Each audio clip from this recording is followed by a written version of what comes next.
Okay. Good morning, everyone. Welcome to Tuesday. Um, there's not a lot of people here. There should be 15 students, either online or in present, and I think we've got four.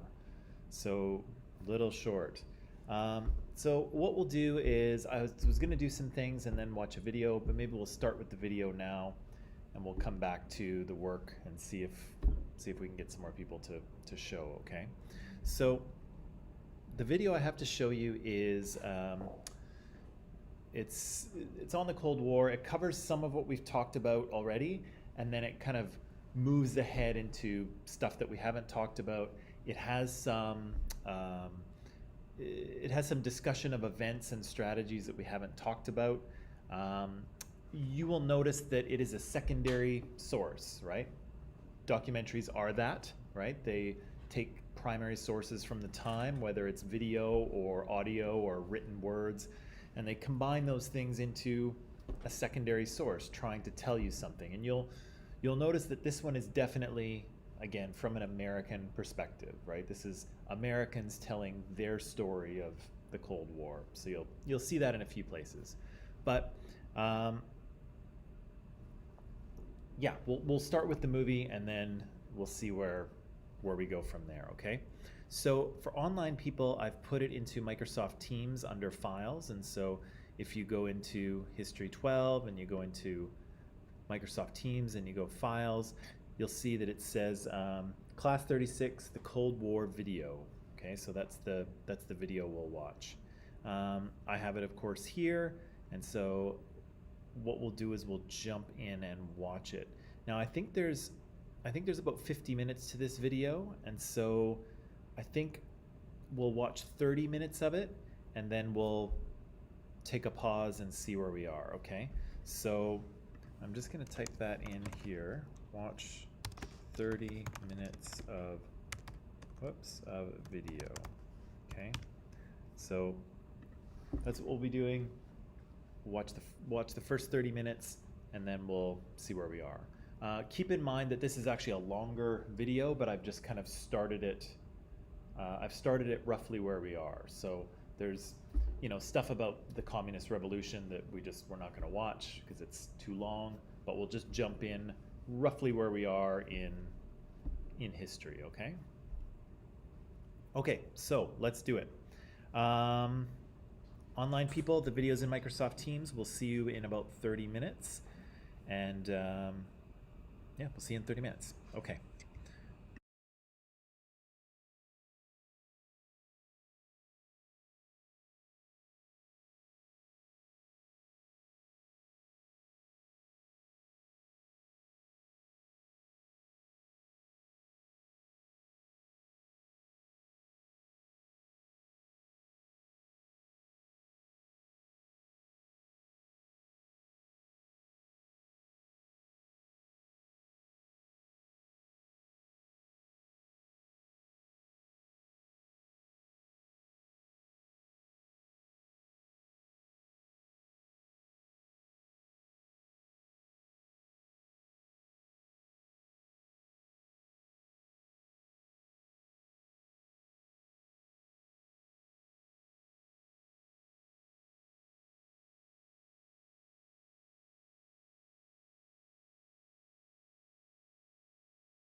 Okay.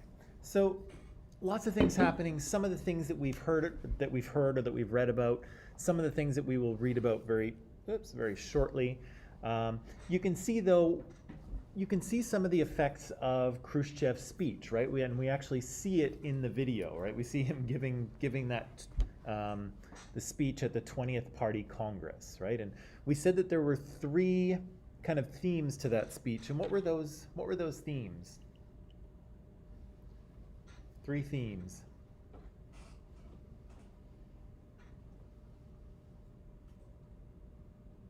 Nobody?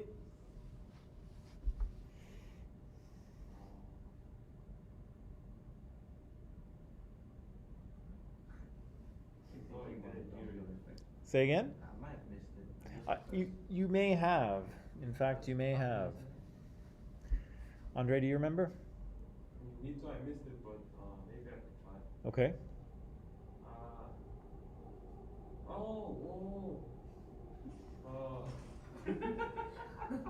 Did we talk about it yesterday? Maybe. Oh, okay then. Yeah. We did talk about it yesterday. Like she was telling the whole country, everyone and anyone who could have worked with Stalin, that she wouldn't do anything to them. Right. Like it would be a new starting for the country. Yeah. He's talking about Stalin, right? And so he said that Stalin was, like they wouldn't be prosecuting anyone who was involved with Stalin or kind of helped him to do all of his awful things. What else was he saying about Stalin and the Soviet Union? That he helped the country so much, he did what he had to do. Yeah. And all that. Yeah, so he kind of talked up Stalin a little bit, right, and said that he had done great things for the Soviet Union. That's definitely true. What else did he say though? Even though Stalin had done great things, even though that's missing? Okay, so even though Stalin had done great things, he said that they weren't going to be continuing down that path, right? Because Stalin was, there was a climate of terror and fear, right? Khrushchev said in the video that he was, he ran this brutal authoritarian government that was based in terror, and Khrushchev said, we're not doing that, right? We're not going down that road anymore, right? And again, many people were probably like, oh, thank God, right? Because it's terrifying, right? When the leader of your party, if you so much look at him the wrong way, you know that you're going to disappear, right? That's a stressful way to go to work, right? And so that's one of the things that Khrushchev talks about in his speech, right?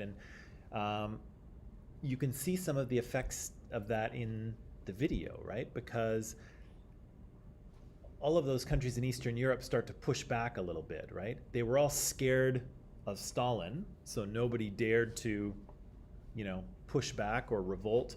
But you can see now that Stalin's dead and Khrushchev doesn't seem to be quite as scary, which I think we can see that he's not. People start to resist, right? And we see revolts in East Germany, right? We see revolts in Hungary. Again, as these countries start to push back against Soviet rule, right? So we see that. We see Khrushchev go to the United States, right, for the first time, and he gets to meet Hollywood celebrities and see a bunch of corn, which I guess is exciting. I don't find corn that exciting, but maybe Khrushchev is into it. I don't know. But he seems to have a heck of a time. But huge diplomatic step forward, right, for these two enemies to be, opposing each other, but to actually invite the leader of the other country to your, to your home and show him around. That's pretty impressive, right?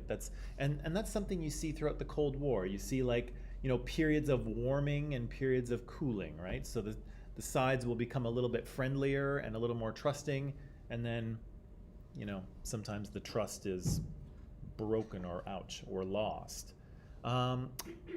What kind of breaks the trust here? So Eisenhower and Khrushchev are kind of, they have their little visit. Khrushchev goes home and says, long live Soviet-American friendship. And then what happens?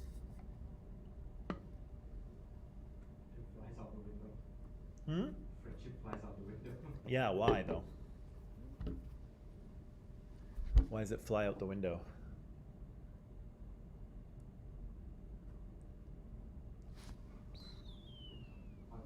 It's spy. Yeah, right? They flies and they finally captured one alive.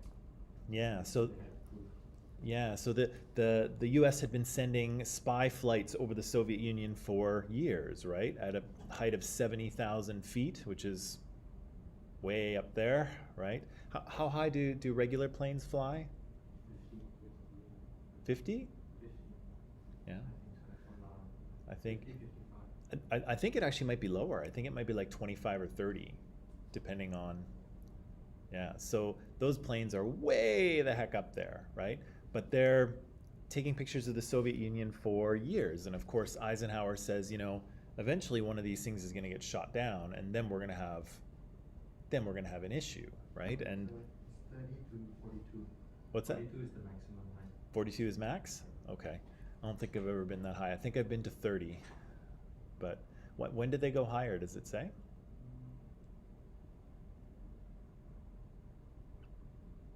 The bigger they are. The bigger they are, the higher they go. Oh, I see. I got it. Okay. Okay, so they finally, the Soviet Union finally shoots down one of these planes. Khrushchev gets to say, see, I knew it. Knew you guys were spying on me. He shows up at the Geneva Convention and tears a strip off them, right? And starts yelling at them and threatening them. And so, yeah, the trust is kind of broken, unfortunately. But what does the U.S. learn from all of those spy flights? I don't think they learn anything. Well, Much. well, there is one thing they point out in the video that they learn. Because Khrushchev had been threatening them with nuclear weapons for a long time, right? Oh, they didn't have it. Yeah, they didn't quite have the capability that the Soviet Union had been saying, right? So the Americans were afraid that, oh gosh, the Soviets can press a button and then we'll have missiles raining down on us on every American city and it'll be horrible. But it turns out the Soviets didn't quite have the technology to get those weapons all the way across the Atlantic yet, right? So they had nuclear weapons, but they weren't quite as advanced as what the Soviet Union had claimed. And so by flying over there, the Americans, eventually learned that, oh, they're talking a big game, but they don't have the capability that they say they have. Although they still had nuclear weapons and they still had missiles and things like that, but they couldn't quite do what they were threatening to do, which I could imagine for the Americans was a bit of a relief, right? To know that they were a little bit ahead in terms of the technology, right? So we got Eisenhower, we got Hungary. Okay, I think that brings us up. Anything else show up in the video that you thought was interesting or that you wanted to ask about, or?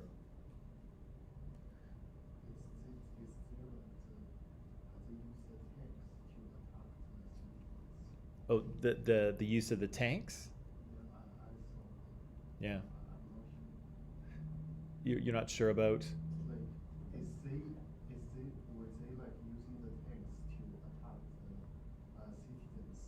Yeah. Yeah, so that's the Hungarians kind of revolting against Soviet control and trying to overthrow the communist government. And so the Soviets send in the Red Army and quash the revolt, right? Which, as you'll see, is not the only time that happens. But yeah, the tanks get sent in against.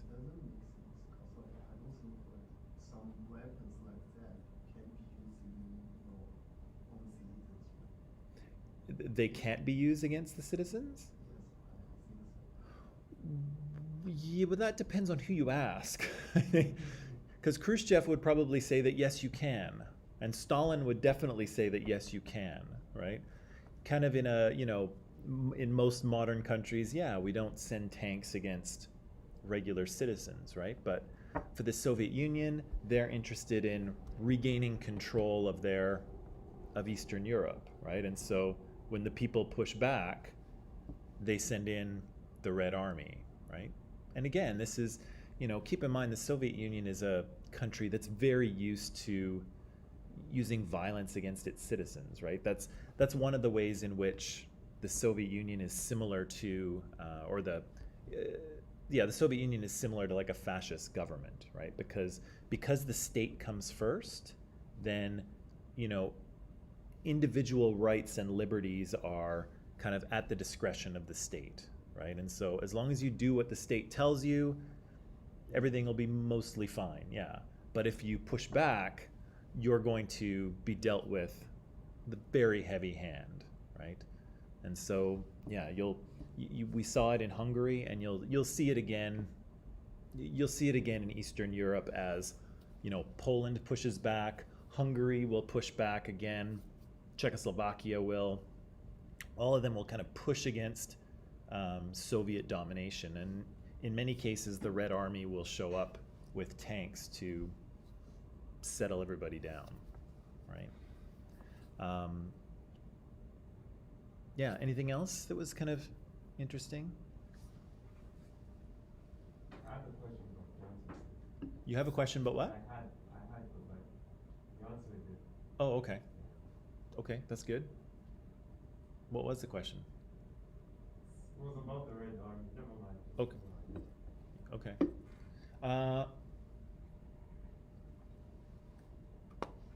Okay, let's take a little break, and then when we come back, we'll dig a little deeper into some of those events, okay?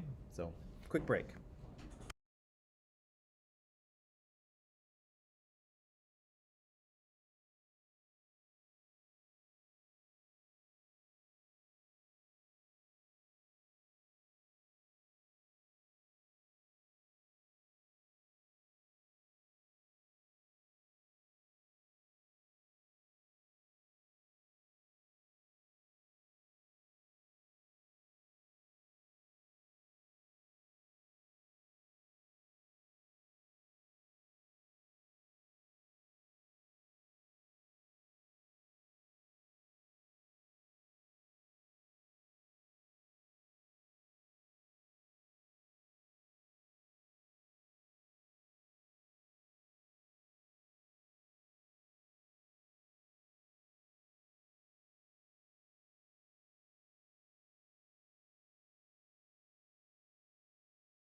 All right.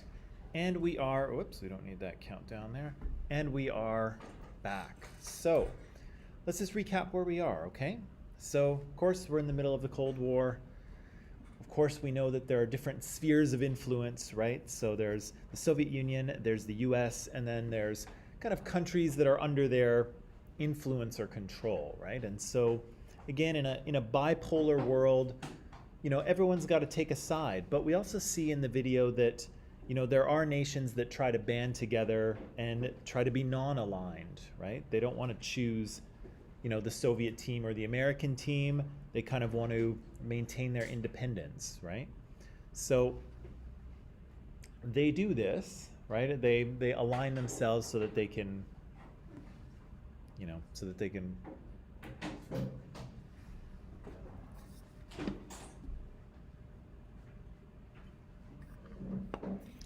they can have a little more leverage, right? So we talked yesterday about NATO, right? The idea that in response to, I guess, fears that the Soviet Union might roll into Western Europe, Western European nations start to align themselves, right? So we have, I think, France and Luxembourg and Belgium and Netherlands and Britain kind of ally themselves under the Treaty of Brussels. An attack on one is an attack on all, right? And so a little bit later, a few more countries jump into the mix. You can see Canada's there, so everyone is much more confident with Canada there. No? Huh? Yeah, like last week I searched some information about NATO, and I saw information said that this NATO is from the Marshall's Plan divided into the Sorry, say that again. It is. the Marshall's Plan divided to the NATO. Oh, the Marshall Plan provided Yeah. money to NATO? You provide like some basic, some foundations to NATO. You know, that could be. That could be, right? Because they, you know, the money was going into those countries to support them. And of course, you do need money to support your military. So yeah, I think that's possible. I didn't know that, but that's certainly possible. So, yeah, so NATO, of course, is formed to oppose Soviet Union, right? And again, yeah, probably paid for with some American money, which lots of things were at that point in Western Europe anyway. Is NATO under the UN or is it something separate? Something separate. Okay. Yeah. And so some people have kind of discussed the idea of, you know, whether NATO should exist anymore, right? Because up till now, because of course it was, you know, it was formed to oppose the Soviet Union, and then when the Soviet Union kind of disintegrated, there were questions about, well, do we need a NATO anymore? But for whatever reason, it still exists, right? It's still, you know, just in case. Well, you know, or, you know, maybe countries just decided not to dissolve it. I don't know that it really does anything, but it still exists. The presence of NATO maybe sways decisions, like in case like someone else thinks about coming up with a fascist politician, something like that. I don't know. NATO could possibly prevent that. I don't know. I don't know. You know, like it's interesting because if I haven't looked at the documents, obviously, but I mean, maybe if you look at the treaty itself, maybe it says, you know, we will come to the aid of any country that is attacked by the Soviet Union. And so if you're not attacked by the Soviet Union, maybe the Allies don't have to do anything. So, you know, without that, maybe it's just a bunch of countries that are, you know, allied together but don't really have to help one another unless the Soviet Union attacks them, which of course is now impossible because there's no Soviet Union.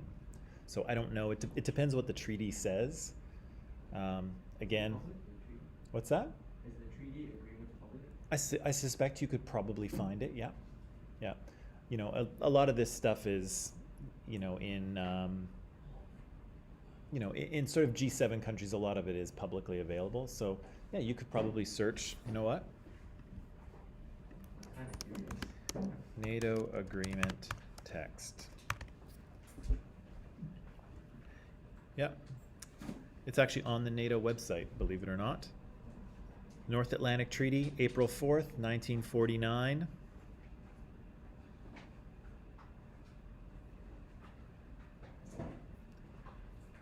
I'm not going to read through it because it's probably hundreds of pages, but yeah, it is there for your, bedtime reading pleasure. If you want to find something that will put you to sleep, I suggest you Definitely will. read the NATO agreement. Okay, so NATO existed and of course still does.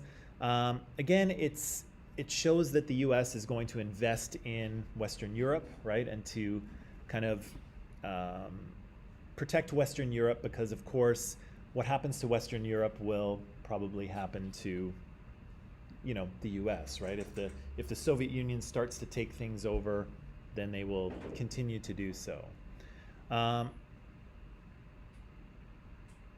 We also know that NATO kind of precipitates the development of the Warsaw Pact, right? So once Western European nations ally together, so do Eastern European nations, right? And they ally with the Soviet Union. Of course, they have no choice, right? Stalin basically tells them to sign, and they do, but they're still in a military alliance with the Soviet Union, right? We say that here in Czechoslovakia, we have a little bit of in the sort of mid to late 1940s, we have an election whereby some communists get elected, but some non-communists get elected as well, right? And so there's a little bit of, it looks like that, it looks as if Czechoslovakia might actually have a proper democratic government, but then a couple of government ministers who are a little more aligned to the West start talking to the US about Marshall Plan aid, right? And so again, the Soviet Union steps in. One of those guys is, I think, imprisoned. Is he imprisoned? Doesn't say. One of them, I think, is imprisoned. The other one commits suicide, with heavy quotes around that. And then Stalin puts in someone who's loyal to him, right? So Czechoslovakia almost has a functioning democracy for about 5 minutes, and then the Soviets step in and put someone in who will be loyal to Stalin, right? Yesterday we talked about Tito and Yugoslavia. Yugoslavia is able to escape Stalin's clutches, if you will, because again, Tito is a strong leader. The people are behind him. They like Tito, even though he's a dictator in his own right, but the people actually like him. And he's able to kind of resist Stalin's will, right? And so Yugoslavia kind of gets cut loose from Soviet support, but Tito talks to the West looking for Marshall Plan aid, and the West is only too happy to help him out, right? Because if he's not Soviet, then he's maybe he's on their team, right? Is there any relation with Marshall Plan and martial law? Nope. Martial law is MARTIL, which is rule by the military, basically. Marshall is MARSHALL. George Marshall, Senator George Marshall. We talked about NSC 68 here, this kind of new approach that outlines the U.S. policy as a global policeman, and it also creates kind of the beginning of the buildup of the American military, right? So now the American military is massive and probably the largest military in the world, but it kind of starts here, right? It starts here in the early 50s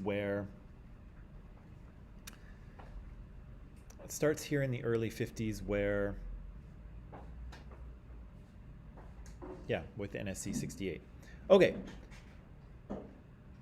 Gonna jump ahead to this. I have some sections for you here to read, 5 pages, I think, and 4 questions.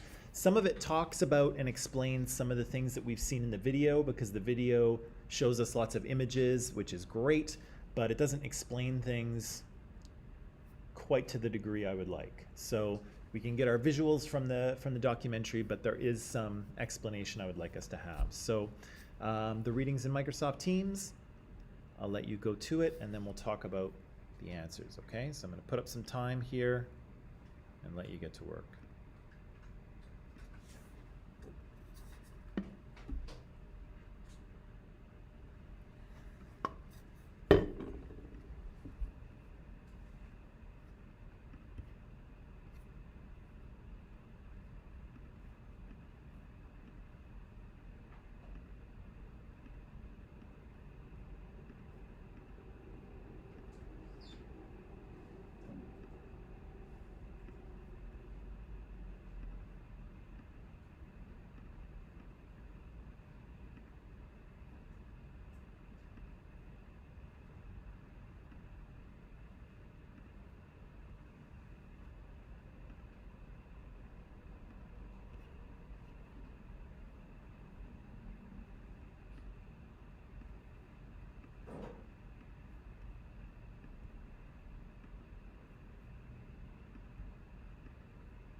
Maybe this will answer your question, Ben. Article 3 in the North Atlantic Treaty says, in order more effectively to achieve the objectives of this treaty, the parties, separately and jointly, by means of continuous and effective self-help and mutual aid, will maintain and develop their individual and collective capacity to resist armed attack.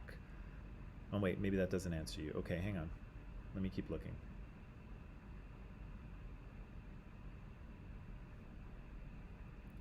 Yeah, it doesn't seem to name the Soviet Union specifically. So yeah, any such armed attack and all measures taken as a result shall be immediately reported to the Security Council. Okay, that's not it either. Sorry, this is kind of long-winded.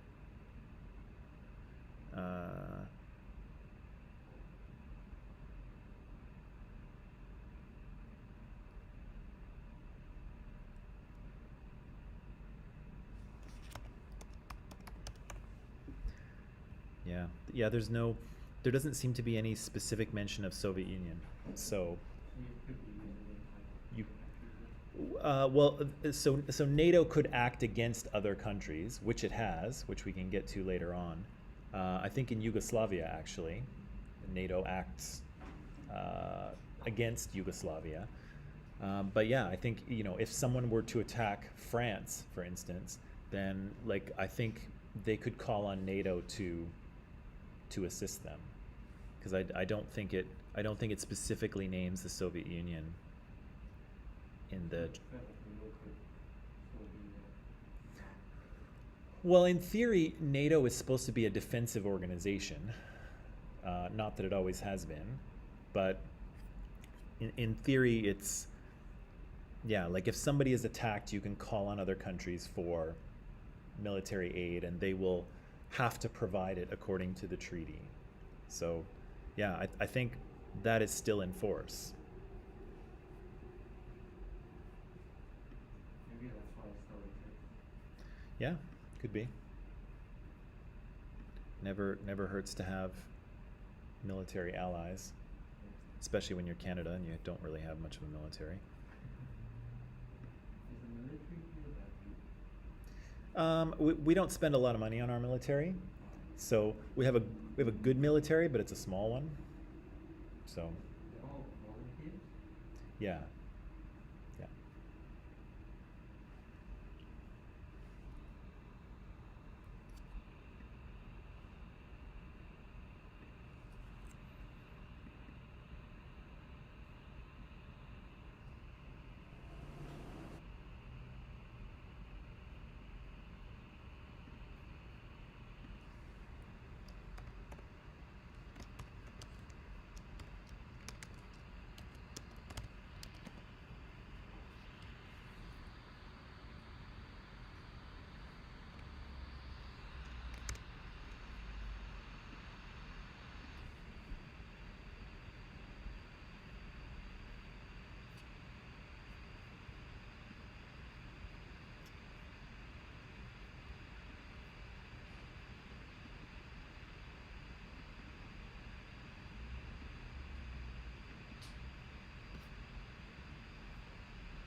Okay, people, let's talk about some of these. So, three themes of Khrushchev's speech. What are they? What's the first one? De-Stalinization, right? So Stalin did things in a certain way, mostly a violent and brutal and repressive way. Khrushchev says, yeah, we're not going to do that so much anymore, right? That's a little too much killing, little too much terror. We're going to dial it down a little bit, right? What's the second theme?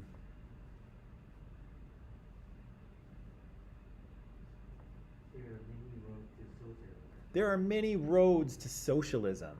What does that mean? What's he talking about? Communism is not the only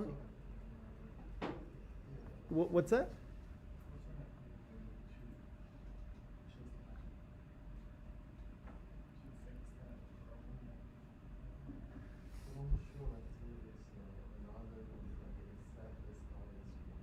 Yeah, right. So Stalin had kind of told other countries what to do and how to do their socialism, right? And Khrushchev is saying, there's probably lots of ways to do this, right? And lots of countries are having their own economic problems, trying to institute socialism, and maybe they need to be freed up to kind of find their own solutions, right? Still be socialist, right? Still be communist, but just kind of do things a little bit their own way, right? There's a little bit more room for countries to make their own choices, right? What's the third one?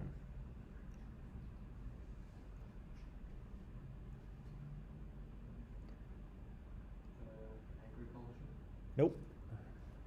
Before I don't know. They do talk about agriculture and the sort of continuing failure of Soviet agriculture, but peaceful coexistence. yes, but no. Or Soviet recognition of the developing world. Yeah, right. So again, they talked about that in the video. Lots of colonial governments are getting out of their colonies. Countries are becoming independent, and Khrushchev is saying, hey, we should try to recruit these guys onto our team, right? We have two teams here, the Soviet team and the American team. Let's try to get all these new countries aligned with the Soviet Union, right? And of course, for some countries that works. For others, they go over to the U.S. side. Some countries join that non-aligned kind of coalition, right? So they don't want to be on either team. But yeah, those are three themes. What is the text says that this speech is a Pandora's box. What does that mean?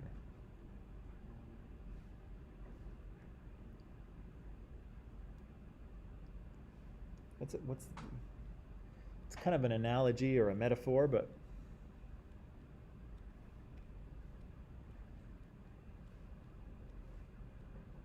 what is it there, Ben?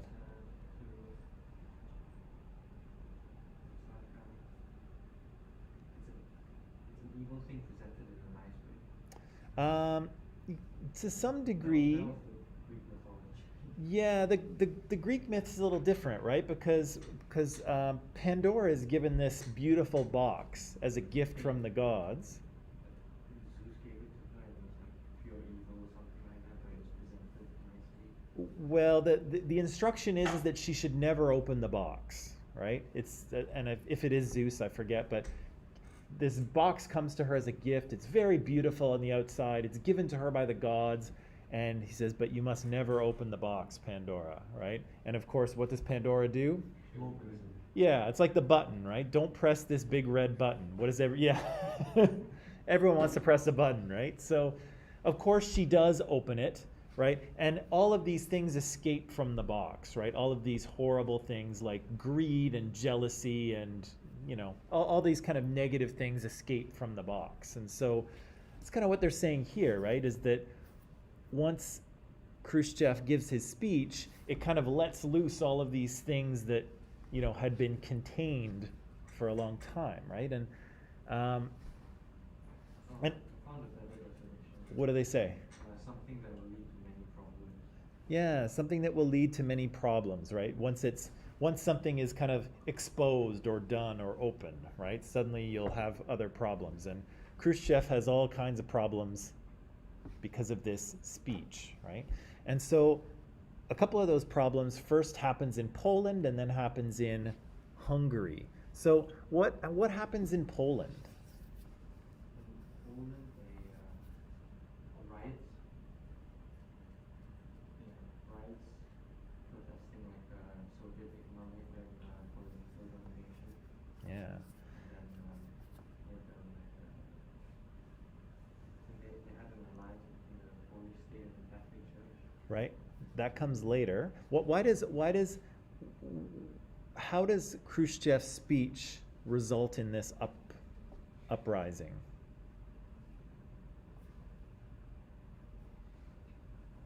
How does the uprising, or how does the speech lead to the uprising? Control. What's that? Control. What about the? Battle of control over like Poland, I think. Like the Workers' Party. They were unhappy. They were what? They were unhappy. Yeah, they were unhappy. But how does the speech lead to the revolt?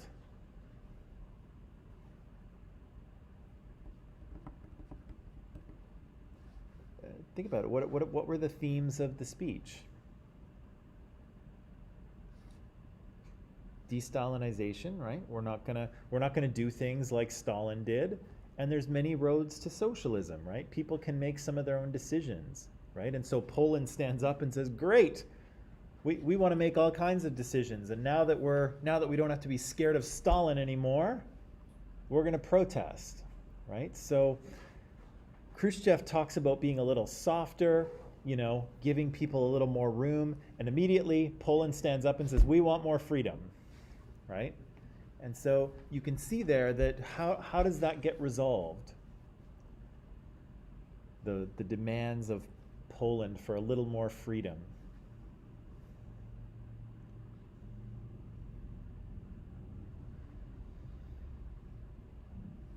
Has to do with what? Managed to succeed in Yeah. What do they get? What does Poland get, or get to do? independence. Not quite. Still dependent on Soviet Union. Still communist.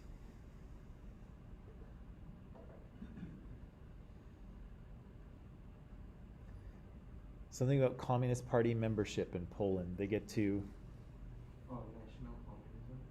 Yeah, so they get a new chairman of the Central Committee, right? Vladislav Gomulka. And so Gomulka says we're going to have communism, but we're going to have Polish communism, not Soviet communism. Guess we'll see how that works, but he says it. And then just in the sentence or so before, what do they say?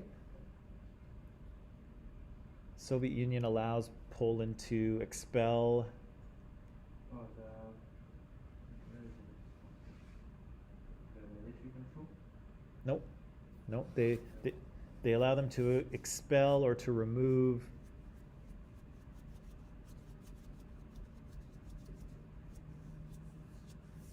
I think it's members of the Communist Party that are loyal to Moscow. I think so. Oh yeah, expel pro-Moscow communism. Right.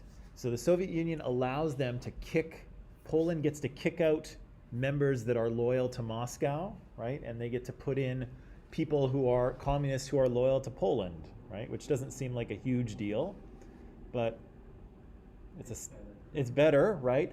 And they get to elect their own general secretary or choose their own general secretary, who's Gomulka, right?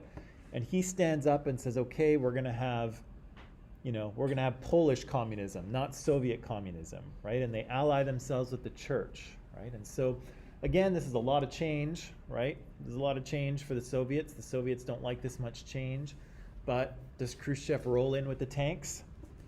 No, right?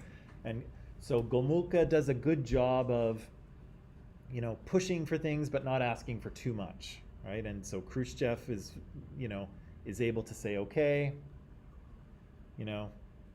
we're good," right? Poland gets a little more freedom. They're still within the Soviet bloc, and hopefully everyone's happy. Okay, that's all the time we have for today. So pack it up. Tomorrow we'll kind of pick up right where we left off here, okay? So, yes. All right, see you tomorrow.